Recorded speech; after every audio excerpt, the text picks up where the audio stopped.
Allahumma salli wa sallim ala nabiyyina Muhammadin wa ala alihi wa ashabihi wa azwajihi wa dhurriyyatihi wa tabi'ina wa tabi'it tabi'in wa tabi'ihim bi ihsanin ila yaumiddin, amma ba'd.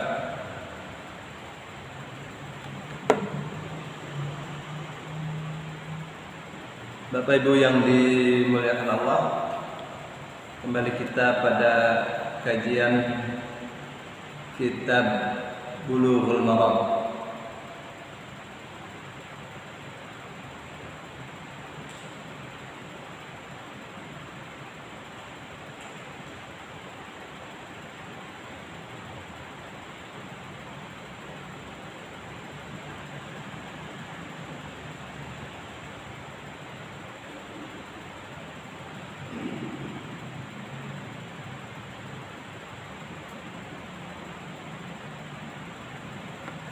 Qala al-musannif rahimahullah ta'ala wa an Uthman radhiyallahu anhu, dari Uthman radhiyallahu anhu, qala, ia mengatakan,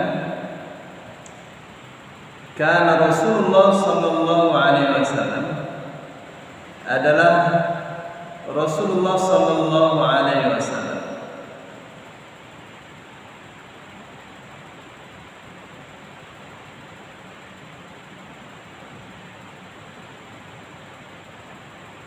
idza faragha min dafnil mayyit,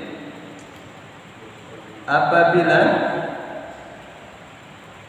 ia selesai mengubur mayit,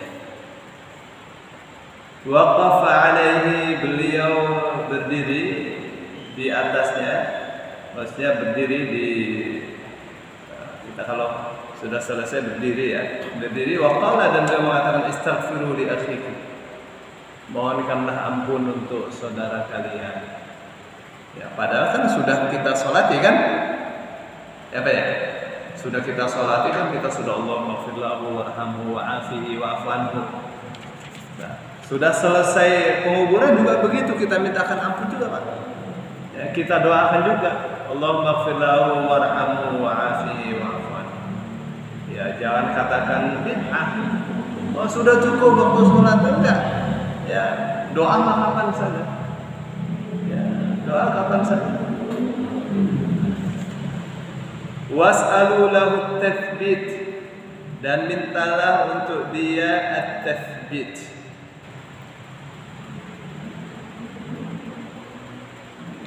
Mintalah kemantapan, ketegasan, keteguhan. Ya, dalam hal apa? Dalam hal menjawab. Kenapa? Fa innahul ana yus'alu, karena sesungguhnya dia sekarang sedang ditanya. Ya, rawahu Abu Dawud, hadisnya diriwayatkan oleh Abu Dawud, wa shahhahu al-Hakim, dan disahihkan oleh Imam Hakim.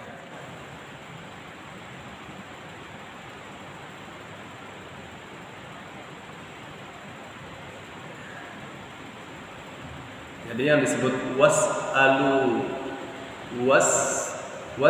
lahu tathbit, dan mintalah untuk dia tathbit. Mintalah kepada Allah agar Allah menenangkan dia, menguatkan dia, memantapkan dia ketika menjawab pertanyaan dua orang mereka. Jadi jelas ya di hadis ini bahwa berdiri di sekitar jenazah yang dikubur setelah prosesi penguburan itu disunahkan. Ya, disunahkan juga. Jadi semuanya berdiri begitu ya. Semuanya berdiri, disunahkan juga memperbanyak istighfar untuk jenazah, untuk mayit. Ya, kita memohonkan ampun, memohonkan juga agar ia tidak gentar, tidak takut, agar tetap tenang menghadapi pertanyaan malaikat.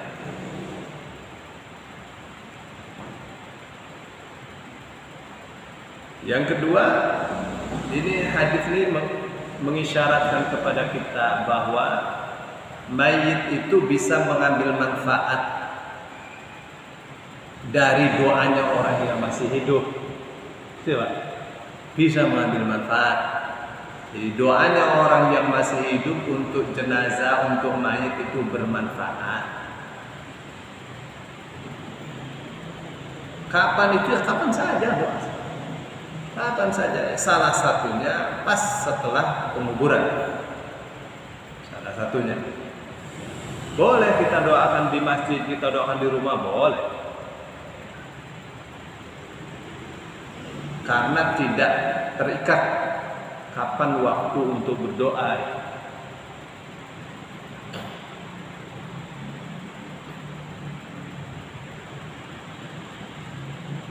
Ya, terus hadis ini menetapkan bahwa malaikat itu pasti akan menanya jenazah yang dikubur. Jadi ujian itu terus ya. Ujian itu bukan di alam dunia saja, di alam kubur ada ujian juga, Pak. Nanti di alam akhirat ada lagi ujian. Ada lagi ujian. Ya, ditanya tentang segala perbuatannya, kan itu kan ujian. Ya, makanya dalam surah yang tadi saya baca, yauma tublas sarair, akan ada hari di mana semua rahasia hati itu akan diuji. Yauma tubla, pada hari diuji as-sarair, semua rahasia suara hati. Gak berhenti diuji. Jadi manusia ini nggak ada manusia berjaya, manusia jaya tidak ada jatuh. Sehebat manusia ada saja salahnya. Ya namanya ujian. Yang sekarang berjaya nanti dia jatuh. Ya, wa tilkal ayyamu nudawiluha bainan nas. Ya, hari-hari itu dipergilirkan antara manusia.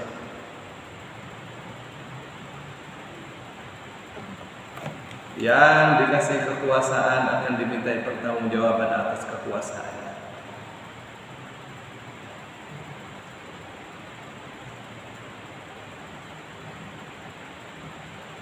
Jadi dalam kubur itu ya ada nikmat kubur, ada siksa kubur. Ini hadis 1D ya. Hadis 1D pelajarannya banyak.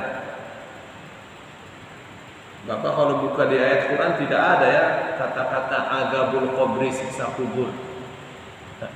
Gak ada. Siksa di alam kubur gitu, gak ada.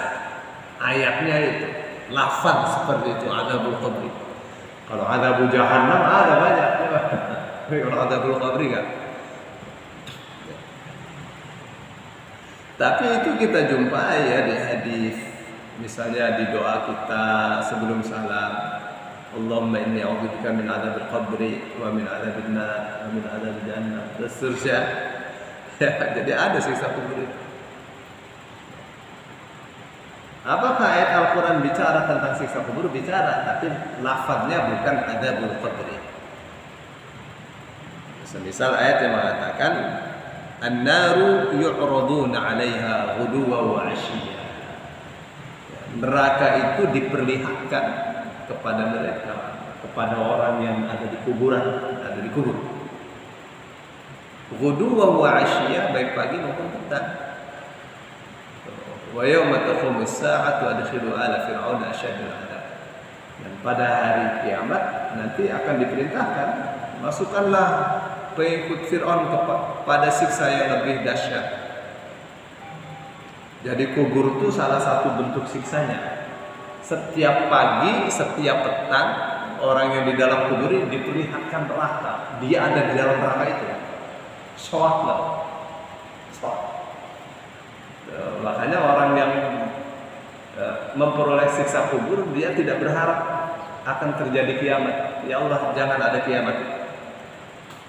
Kenapa? Karena mereka mengetahui bahwa siksa neraka akan lebih dahsyat lagi. Beda orang yang dapat nikmat kubur.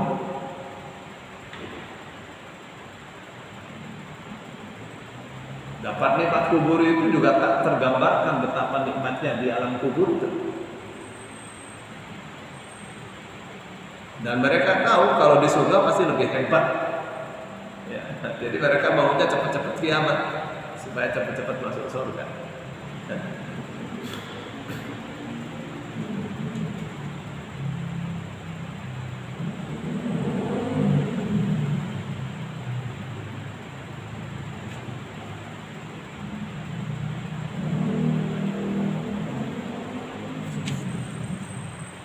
Ini ada pernyataan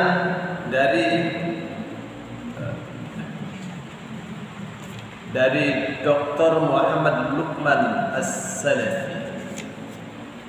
Dia katakan as-su'al fil qabri khasun bihadihil ummah. Pertanyaan di dalam kuburan itu, pertanyaan di alam kubur itu khusus untuk umat Islam, umat ini, umat Nabi Muhammad. Lam yakun fil umamil madiyah. Pertanyaan kubur tidak ada di umat-umat sebelumnya. Li'annahum inata'ur rusula hasal murad. Karena mereka apabila taat kepada para rasul, selesai urusan. Hasal murad. Ya, yang dituju sudah didapat. Wa in asawhum ujilu bil adab. Umat sebelum umat Nabi Muhammad, kalau mereka bermaksiat kepada para rasul, mereka langsung disiksa. Ini pendapat aja. Bi khilafil ummatil Muhammadiyah fa innaha ma'sumatun 'anil 'adzabil 'amil 'ajil fid dunya. Berbeda dengan umat Muhammad. Karena umat Muhammad ini terjaga dari siksa secara umum yang dipercepat di dunia. Waqallahu man yas'aluhum fil qabri litumayyiza al-khabitha min at-tayyib wal jayyid min ar-radi' kama fi as-suduq. Maka Allah berikan mandat kepada malaikat untuk bertanya kepada umat Muhammad di alam kubur agar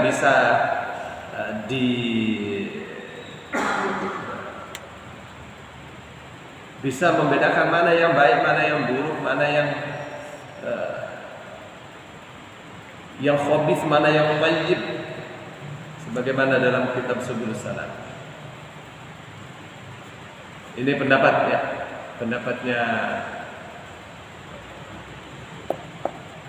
penulis kitab Subul Salam.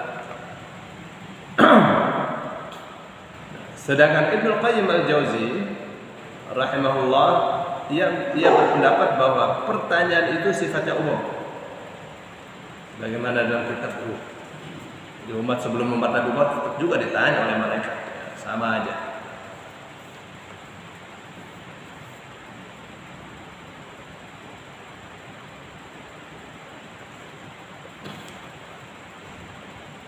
Wan Damrah bin Habib, dari Damrah bin Habib, ahadit tabi'in, salah seorang tabi'in. Qala, ia berkata, kanu yastahibbuna, mereka ini para sahabat ya, yastahibbuna, mereka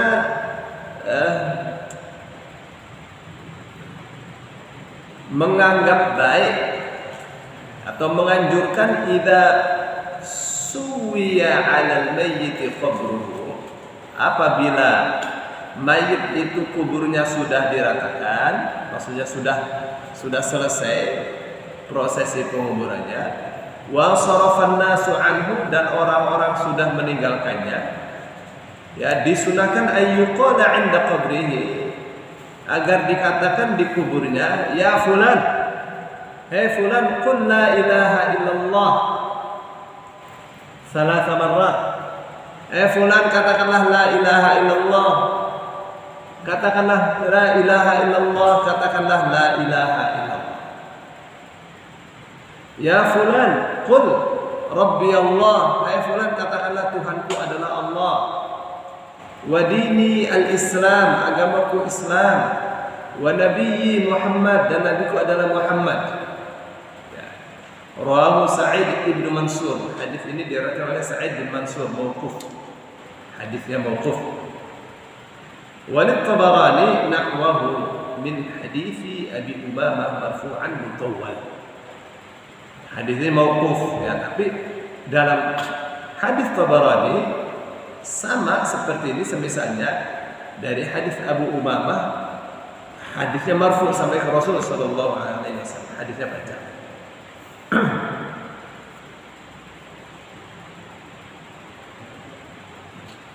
Baik, lihat Bapak komentarnya. Al-haditsu ala aqallil ahwali dha'ifun jiddan. Ini hadis yang dibawakan oleh Ibnu Hajar Al-Asqalani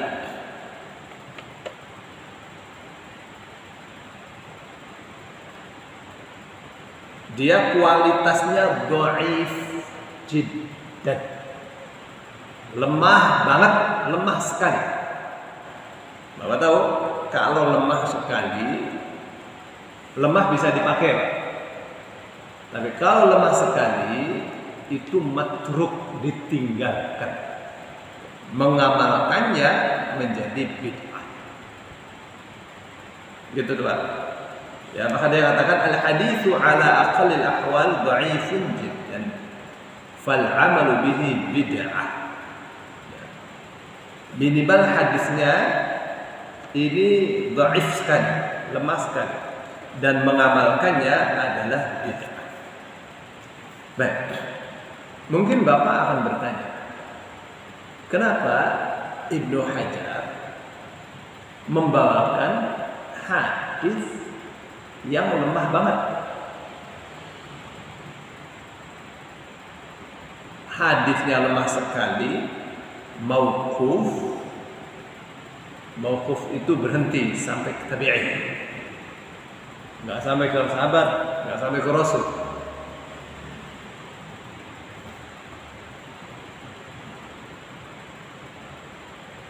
Kenapa ini diletakkan di kitab Bulughul Maram? Ya. Waktu di awal-awal kita mempelajari Bulughul Maram di awal, apa kata penulisnya? Ibnu Hajar Al-Asqalani mengatakan ini kitab ini disusun sesuai dengan seni hadis fiqh. Disusun sesuai dengan seni hadis fiqh. Bagaimana itu? Ya. Terus ini disiapkan untuk pemula. Yang orang yang sudah pandai tetap juga butuh kepada Bulughul Maram. Jadi ini sudah sedemikian rupa disusun supaya orang yang belajar, pemula yang belajar hadis fikih, dia nanti begitu selesai pandangan tentang hukumnya kuat. Maka hadis-hadis yang sahih, yang hasan, yang dhaif sekali itu disuguhkan semua.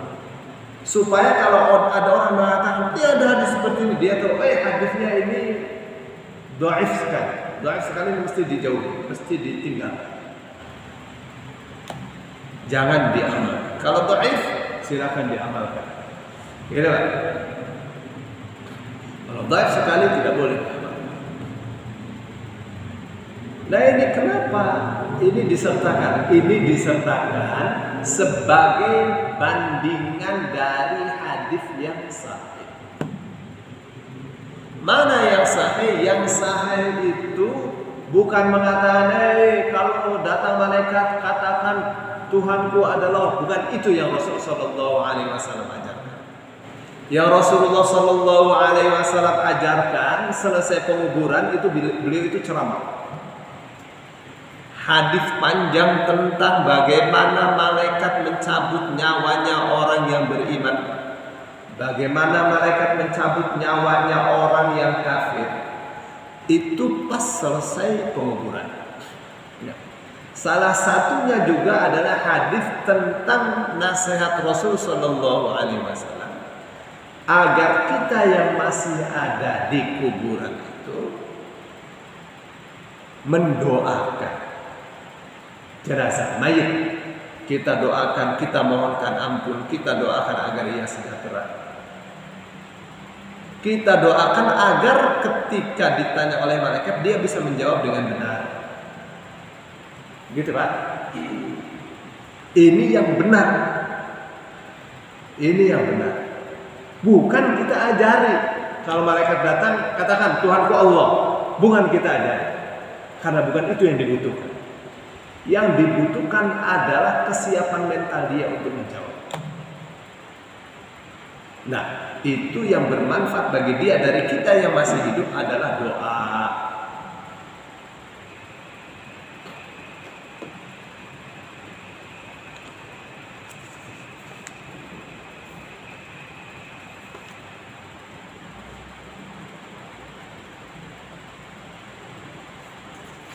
Itu ya.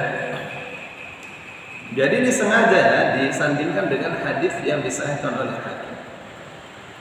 Supaya apa? Supaya kita bisa membandingkan antara dua amalan.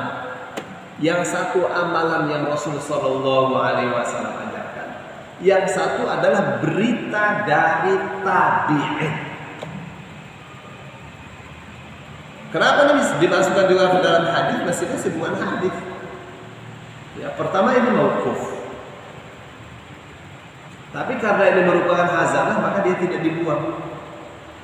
Ya, supaya tahu oh ini dasarnya ya mentalkin mayit yang sudah dikubur rupanya ada. Rupanya ada dasarnya. Tapi dasarnya lemah sekali. Nah, dasar hukum kalau lemah sekali nggak bisa dipakai. Bahkan lemah pun tidak bisa dipakai, mesti hasan gitu. Tapi bedanya kalau lemah boleh diamalkan, tapi tidak boleh dijadikan sandaran hukum. Ya kalau yang dhaif jiddan minimal dikatakan minimal lemah sekali. Kalau minimal lemah sekali maka tidak boleh diamalkan. Mengamalkannya itu bid'ah.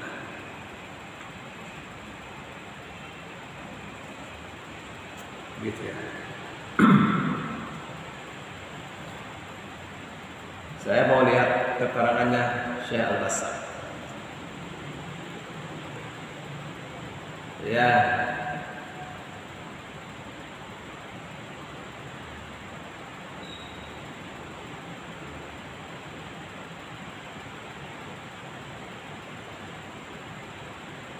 Baik. Kata Syekh Al-Bassam, hadis Dhamrah bin Habib. Hadisnya dhaif.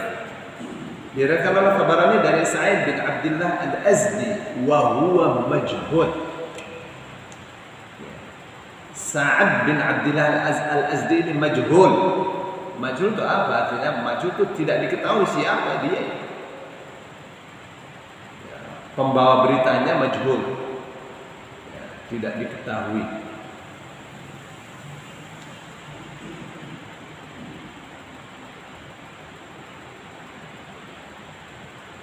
Imam Nawawi dan Al-Albani mengatakan sanadnya dhaif.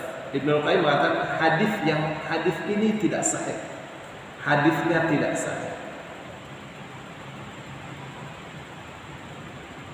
Terus dia katakan saya mentarjih, yang saya tarjih bahwa hadis ini terputus mauquf ya, terhenti di riwayat Dhamrah bin Habib wa tabi'in.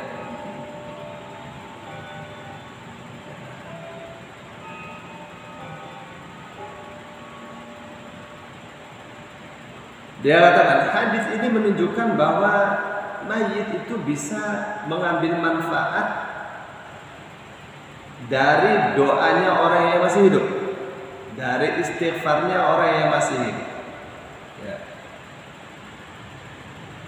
Ini persis seperti dalam surah Al-Hasyr ayat 10, Rabbana ighfir lana wa li ikhwanina alladhina sabaquna bil iman.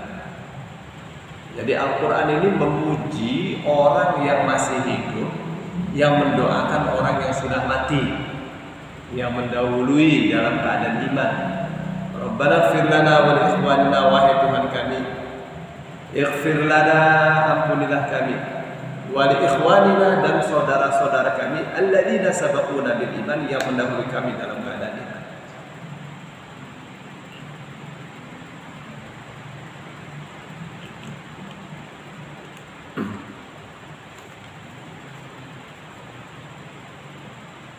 Kita lihat ya,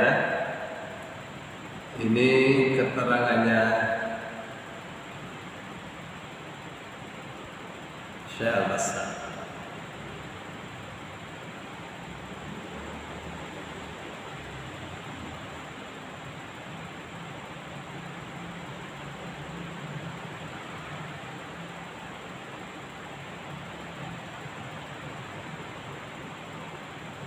Ya.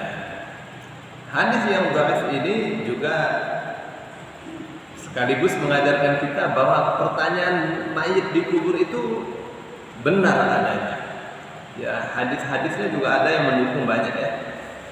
Hadis Bukhari, hadis Muslim, antaranya hadis Anas bin Malik dari Rasul sallallahu alaihi wasallam, yang mengatakan al-'abdu idza wudi'a fi qabrihi, seorang hamba apabila diletakkan di kuburnya, atahu malakani fa'adahu, maka ia akan didatangi oleh dua malaikat, lalu kedua malaikat itu mendudukkan dia.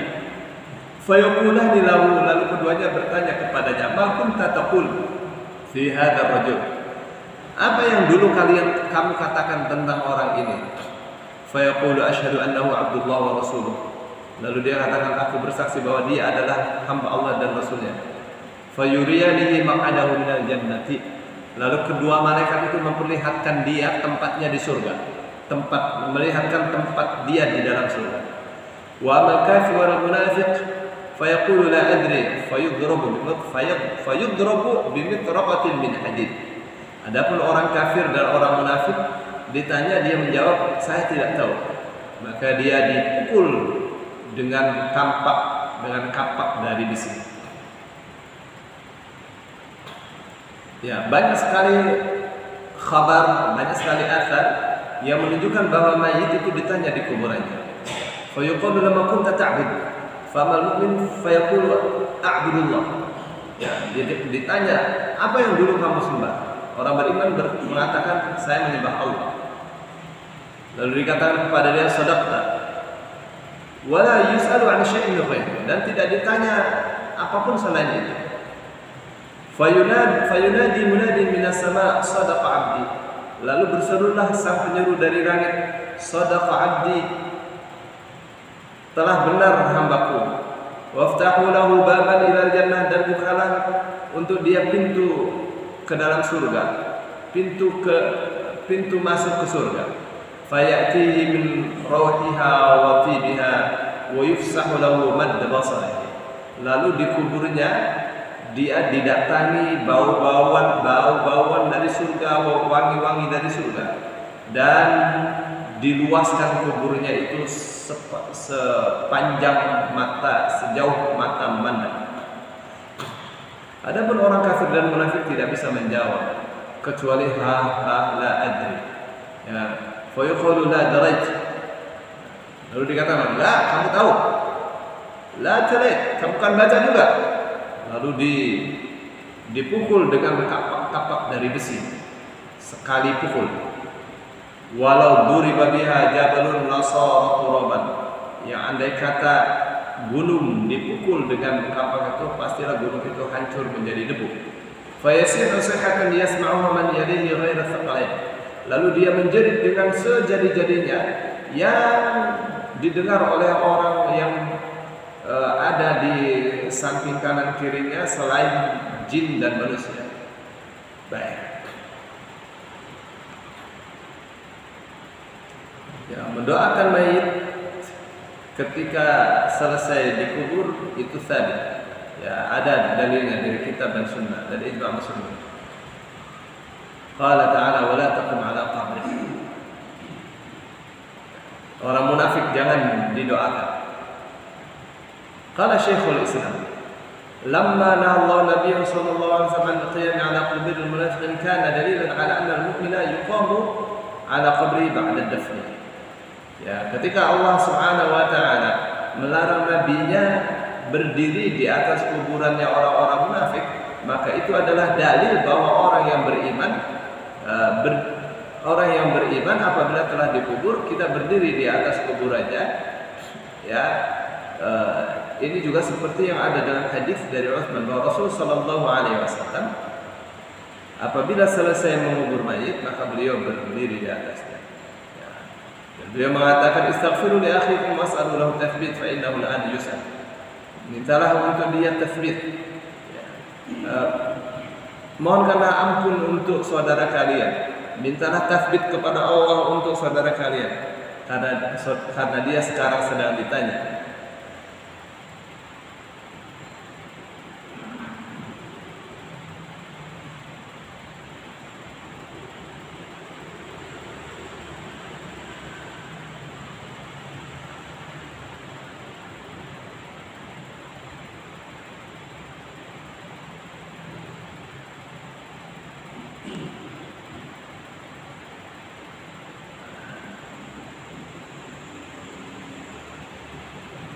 Baik, sekarang tentang itu ya. Adapun hadis nomor 480 itu mirip dengan hadis Abu Umamah tentang talqin. Rasul sallallahu alaihi wasallam bersabda, "Idza mata ahadun minkum fasawaitum at-turaba ala qabrihi falyaqum ahadukum ala ra'si qabrihi." Perhatikan ya, ada hadis ya. Apabila seorang di antara kalian meninggal, lalu kalian selesai menguburnya, falyaqum ahadukum ala ra'si qabrihi, maka hendaklah salah seorang di antara kalian berdiri di bagian kepala kuburnya. Tsumma liyaqul, kemudian ia mengatakan, ya fulan bin fulan, udhkur ma kunta alaihi fid dunya min syahadati an la ilaha illallah wa anna muhammadan abduhu wa rasuluh.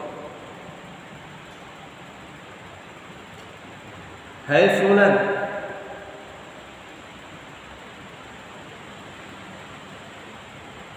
hai fulan bin fulan,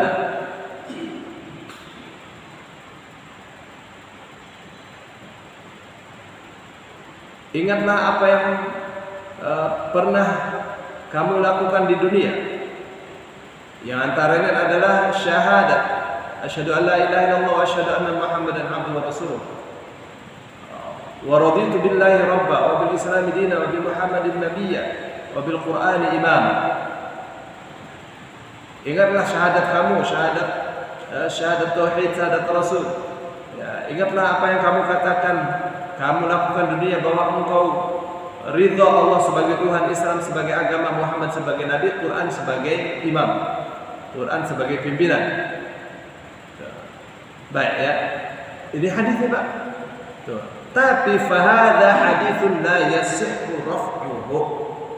Tapi ini hadis yang tidak benar sampai ke Rasul. Ya, hadis ini didhaifkan oleh banyak ulama, di antaranya Sahibu Asnal Matalib, Ibnu Salah, Imam Nawawi, Ar-Raqi, Ibnu Hajar As-San'ani. Qala al-Athram, qultu li Ahmad bin Hanbal.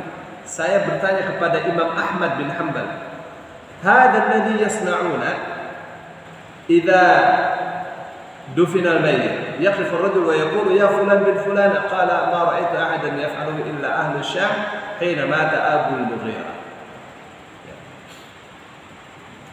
Ibnul Athram bertanya kepada Imam Ahmad bin Hanbal. Dia katakan, ini mereka kalau mayit sudah selesai dikubur, terus ada orang yang berdiri, dia kata, "Hai fulan bin fulan." Apabila malaikat datang bertanya, "Siapa Tuhanmu?" Jawablah, "Allah." Apa jawab Imam Ahmad? "Ma ra'aitu ahadan yaf'aluhu." Saya belum pernah melihat orang yang melakukannya. Illa ahla Syam, kecuali orang Syam. hina mata Abul Mughirah, ketika Abul Mughirah meninggal.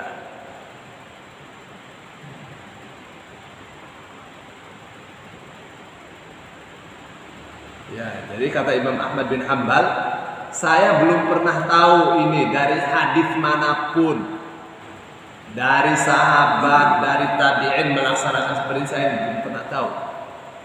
Ya. Yang saya ketahui ini ada yang melaksanakan, ini orang dari Syam. Syam itu istilah untuk Yordan, Syria, Palestina.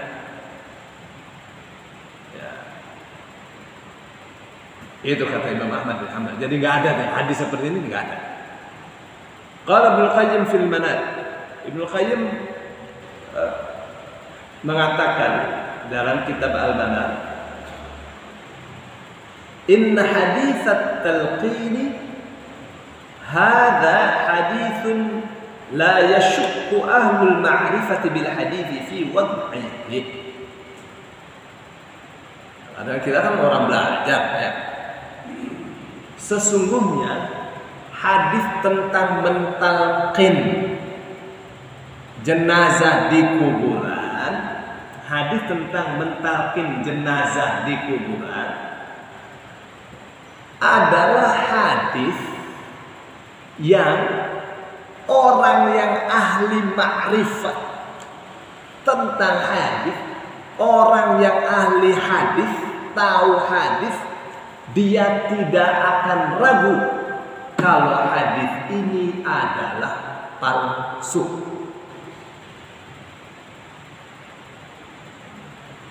Kenapa hadis itu ada aromanya? Hadis itu punya aroma, ada baunya. Apa ini hadis ini sahih, hasan, dhaif, ada aromanya. Nah, yang palsu juga menyengat aromanya. Haythami mengatakan dalam di sanad hadis ini ada sekumpulan orang yang aku tidak kenal. Imam Nawawi mengatakan hadis ini dhaif. Imam San'ani mengatakan yatahassalu min kalami a'immat at-tahqiq annahu haditsun dhaif wal 'amalu bihi bid'ah wa la yaghtarru bi kathrati man yaf'aluhu. As-San'ani, ya, penulis Subul Salam, ya, dia katakan telah jelas dari pendapat imam-imam tahqiq, imam-imam yang mantap ilmunya, para peneliti hadis, bahwa hadis ini dhaif wal 'amalu bihi bid'ah, mengamalkannya bid'ah. Ini ulama Syafi'i juga. Wala yaghtarru bi kathrati man yaf'alu. Dan janganlah siapapun tertipu karena banyak orang yang melaksanakannya.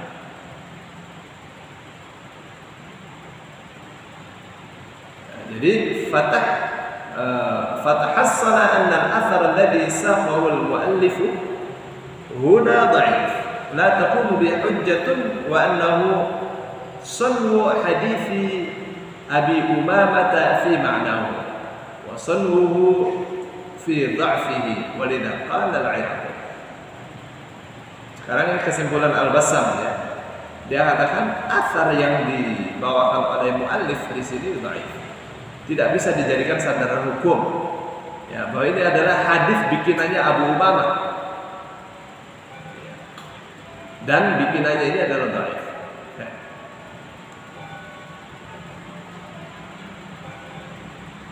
Karena itu Imam Nawawi mengatakan sanadnya dhaif, Nawawi mengatakan ini tidak sah.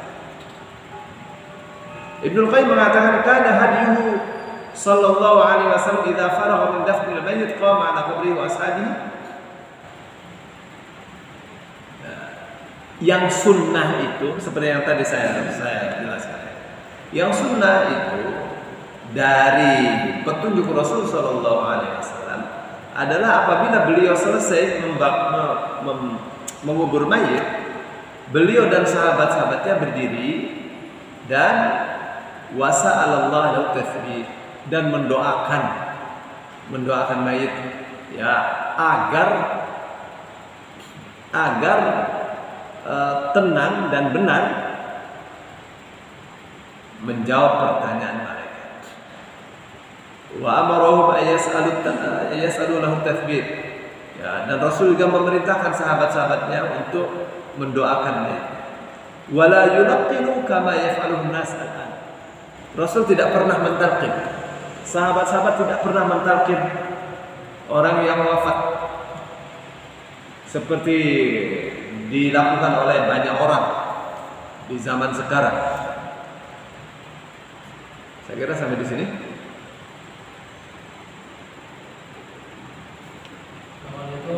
Assalamualaikum warahmatullahi wabarakatuh.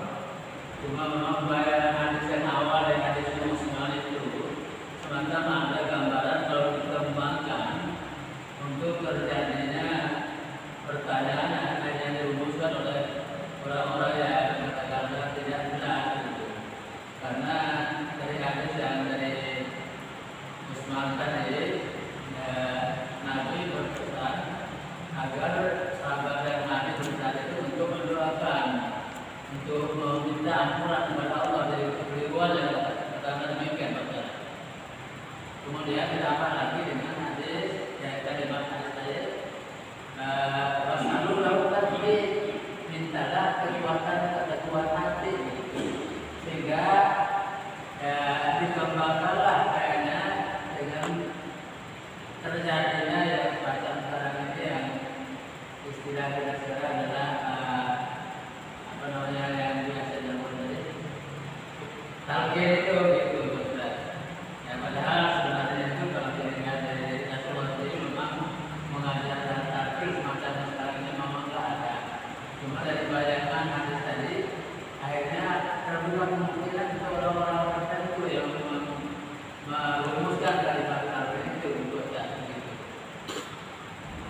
Demikian kita dari saya. Ya ini ya umat Islam ini ya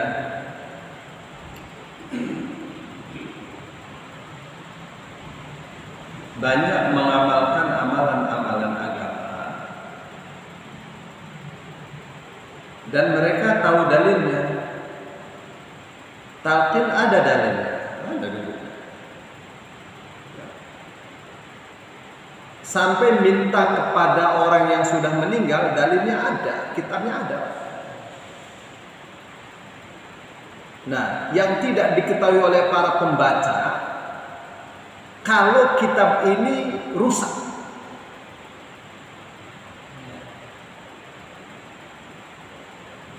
oh ini kiai besar, kiainya kiai besar, santrinya ribuan, tapi dia tidak tahu kalau kitab ini rusak. Bayangkan setiap tahun melakukan haul, minta-minta kepada wali yang ada di kubur itu. Dan dia katakan berdasarkan hadis ini, dia masih hidup di sini. Dia lebih dekat dengan Allah Subhanahu wa taala. Dibacakan hadisnya. Dia tidak tahu kalau hadisnya palsu. Dalilnya ada. Yang tidak ada itu adalah pengetahuan kiai ini akan kepalsuan hadis ini. Tuh, karena kiai besar yang melakukannya, maka kiai-kiai hasil didikan dia melakukan, begitu pulang di desa-desanya mereka melakukan itu. Kiainya tidak tahu, meskipun kiai ini besar, yang ininya samanya tidak terus belajar. Kalau dikatakan ini salah, bid'ah, dikatakannya Muhammadiyah. Kalau di desa Muhammadiyah itu jahat banget. Bagian Muhammadiyah kayak kafir aja. Kalau di sini Wahabi. Samanya dengan talqin ada dalilnya. Jadi bukan dari merumuskan hadis yang sahih dari Utsman bin Affan, bukan. Ada hadis, ada dalilnya. Yang tidak ada itu pengetahuan orang itu akan kepalsuan hadis ini, akan kemungkaran hadis itu. Jadi kesimpulan dari kita yang mempelajari ini ya, tidak perlu lagi yang namanya talqin. Iya, kita mendoakan saja. Iya, mendoakan istighfar untuk yang sudah meninggal, mendoakan agar Allah mantapkan dia, teguhkan dia dalam jawab. Itu yang sunnah. Jadi makanya Ibnu Hajar Al-Asqalani beliau tempel yang sahih dengan yang tidak sahih itu, supaya kita bisa jadikan perbandingan. Yang ini loh yang sahih, yang ini tidak. Gitu Pak. Ya, bukan yang ini ada, bukan. Ya, di awal-awal itu Ibnu Hajar Al-Asqalani dia misalnya ya letakkan hadis tentang wajibnya mandi di hari Jumat, mandi besar. Hadisnya Bukhari Muslim, Pak. Ghuslu yaumil jumu'ati haqqun wajibun ala kulli muhtalim. Muttafaqun alaih. Ya, mandi hari Jumat itu hak dan kewajiban bagi setiap orang yang sudah dewasa. Nah, di bawahnya itu persis hadis dari Utsman juga. Apa katanya? Rasul sallallahu alaihi wasallam bersabda, "Man tawadda'a fabiha wa ni'mat. Wa man ightasala fa huwa afdal." Siapa yang hari Jumat cuma wudhu saja, maka sudah mengikuti sunnah. Tapi siapa yang mandi wajib di hari Jumat, fa huwa afdal, maka itu afdal. Afdal itu enggak wajib. Nah, itu bukan Nabi Muhammad itu pelin-pelan. Ini Ibnu Hajar menyuguhkan hadis yang sepertinya bertentangan, supaya orang yang mempelajari fikih hadis mengerti bagaimana mendudukan dua hadis yang sepertinya bertentangan. Kenapa? Karena dalam teori fikih dan usul fikih, kapan ada dua teks yang bertolak belakang, maka dilihat kualitasnya. Kalau kualitasnya sama-sama sahih, kalau tidak bisa dikompromikan, pertama kali dikompromikan, bisa nggak? Kalau bertentangan nggak bisa. Ini mengatakan wajib, ini mengatakan tidak wajib, nggak bisa dikompromikan. Maka harus diketahui sejarahnya mana yang paling dulu. Yang paling dulu dihapus oleh yang terkemudian, namanya dinasah. Begitu. Ya, akhirnya kita lakukan penelitian mana yang paling dahulu. Yang paling dahulu yang mengatakan wajib. Ternyata Rasul mewajibkan karena saat itu pakaian sulit. Sehingga kalau dia hari Jumat tidak mandi, pakai baju yang sudah 3 hari 4 hari di badan dia akan bau. Minimal kalau dia mandi dulu sebelum sholat Jumat, itu akan mengurangi bau. Nah, begitu Madinah ini menjadi pusat perdagangan, baju-baju dari Cina, dari Yaman, dari Suriah, dari mana-mana datang, gampang. Rasul memberikan keringanan. Ya, nggak apa-apa, nggak mandi juga, yang penting wudhu. Tapi kalau mandi tetap lebih baik, gitu. Jadi memang ini disusun dengan ulama-ulama dulu mengatakan itu seni. Jadi ada seninya. Ya, seni hadis. Saya kira sampai di sini dulu. Alhamdulillahirabbil alamin. Subhanakallahumma wa bihamdika asyhadu an la ilaha illa anta astaghfiruka wa atubu ilaik. Assalamualaikum warahmatullahi wabarakatuh.